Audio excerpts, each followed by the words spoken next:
Some affiliates look for products first, and then they look for people to sell these products to. I'm telling you, that's backward. Now, what you want to do is find an eager cash-paying audience first, and then simply offer whatever it is they're already buying. It's a much easier way to become a successful affiliate. So what you need to do is start by brainstorming and then researching markets to uncover the gold mines. That's what you'll find out how to do in this video.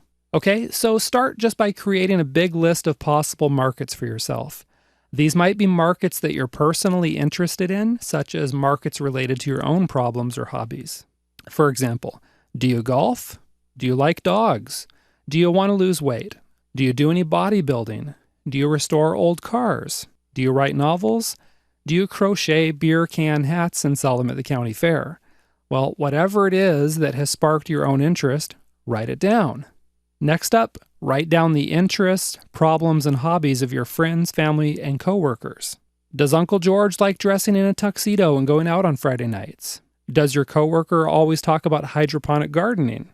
Maybe you have a friend that's obsessed with tattoos. These are the sort of things you want to add to your list. Okay? Then next, pay attention to the world around you. Read the news. Eavesdrop on people. Watch reality TV. Talk to hip teenagers to see what's happening. You can get plenty of ideas for potential markets by just opening up your eyes and ears to what's going on all around you. Okay?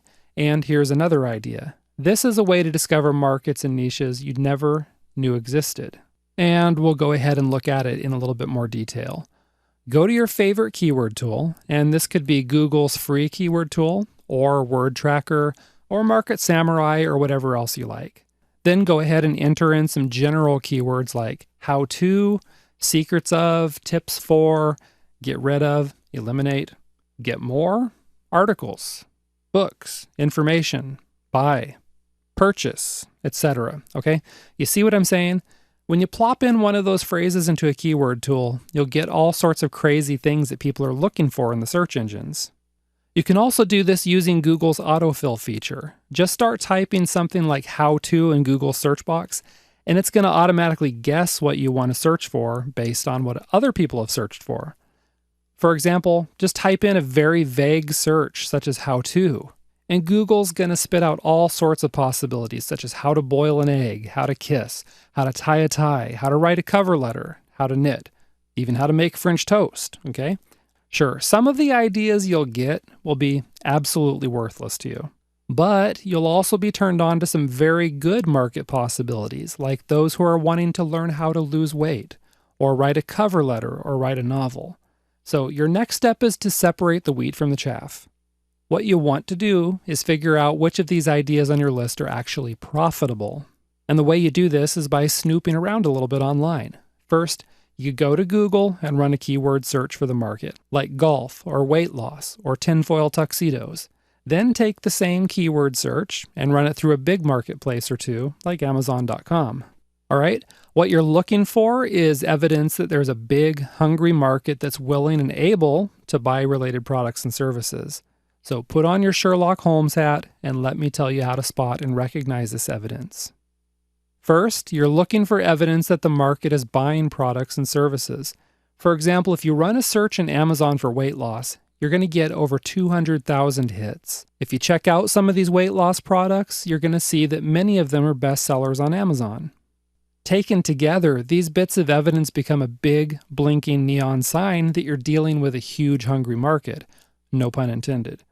Now do another search, such as one for mousetrap cars, and you'll come up with just 87 results. That's tiny.